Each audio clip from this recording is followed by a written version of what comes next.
How's it going out there, everybody? Coming at you again. It's your mom's favorite realtor. You know who it is already. Eric Landry, the Eric Landry team, Keller Williams Jacksonville Realty.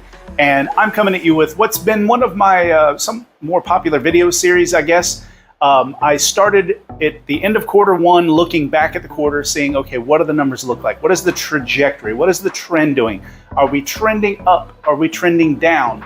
Let's look at the numbers. So we're not looking at just such a small window of numbers. So right now we've got numbers for quarter one, quarter two, and quarter three. So I'm going to break it down for you, tell you my opinion on what I think that means, let you decide what that means for you, and what decisions you want to make involving real estate. So numbers are pretty cool. I like statistics. I'm sure a lot of people like statistics. So let's jump right into these numbers and see what they look like. Right now, median sales price has stayed a little flat, for the first part of the year. Up through quarter three. I mean, we're looking at starting at 345 and we're at like 349. So we've scotched up just a hair on the overall median sales price. So if you look at that from a quarterly basis, first quarter, second quarter, third quarter, we started at 353. We're at 354 right now. So prices have stayed pretty flat this year. They're not climbing, and that could be a good thing for buyers. Our close sales right now, the numbers kind of surprised me here a little bit. You're looking at a May peak. We don't normally peak in May here. Normally we peak in June, July, August, September, kind of in that range. That 3 months typically is about 50% of a realtor's business here in our area. So I was pretty surprised to see that May was the highest number of sales that we had this year. So we'll have to continue to see what goes on with that. You can see here that for the closed sales, the numbers have fallen since May. So we'll see if that trend continues. That's going to be an interesting one. So there are less closed sales now than there were in March, April, May, June, all the way up till now. That's a good stat to look at. For the quarter, first quarter closed sales were almost 2,000.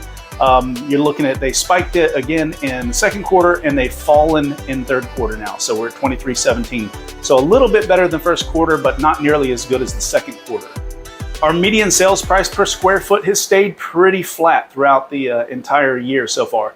So we're looking at starting this year with about 200 and we're sitting at 204 right now.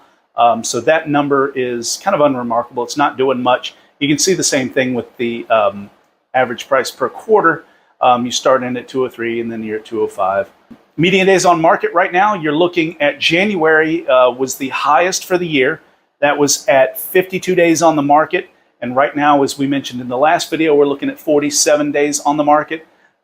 So the numbers did drop a little bit, towards the end of quarter one, beginning of quarter two. And then they've started climbing again. And this is not the number that you want to see climb. The longer things take to sell, the more soft the market kind of gets. So that's a one that we'll definitely want to keep an eye on. Again, here's the quarter numbers. So you're looking at 41 was the median in the first quarter, and we're up to 47 for the quarter three. So our active inventory has kind of continued to climb up a little bit. If you look at the trend line, started this year with 8,378 listings. And right now we're sitting at almost 11,000. So you're looking at some numbers that they're still kind of hitting the market and sticking for a little while. Things aren't turning over as fast as they did before. So we definitely want to keep an eye on those numbers. You can see the active inventory from quarter one through quarter three is continuing to climb. So we'll see what quarter four looks like. I expect that number is going to continue to climb.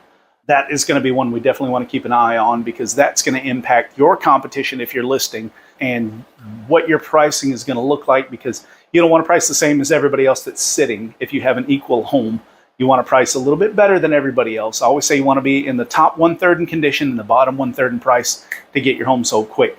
Everybody knows there's only two reasons a home won't sell: price or condition. Doesn't matter what the condition is if the price is right. And if your condition is impeccable, you can get a little bit more price. So price and condition are the two things that I always harp on. Again, we're going to look at the average per quarter for our new listings. They spiked up in quarter two and then they've dropped off a little bit. So if you're a buyer right now is a great time for you, minus the interest rates. But there's selection. You can bargain a little bit. You can do a little bit of flexibility in pricing and terms and move-in dates and things like that. You can get a little bit more right now if you're a buyer. So it's not a bad time to be a buyer right now. Still a pretty good time to be a seller if you're priced right, if your condition's right, if all the things are right, you're in good shape too. Buyers right now are kind of driving the bus. So let's see what these numbers look like going forward. And if you guys need anything, hit me up in the comments. Like, follow, and subscribe for more. And have a great day. Bye.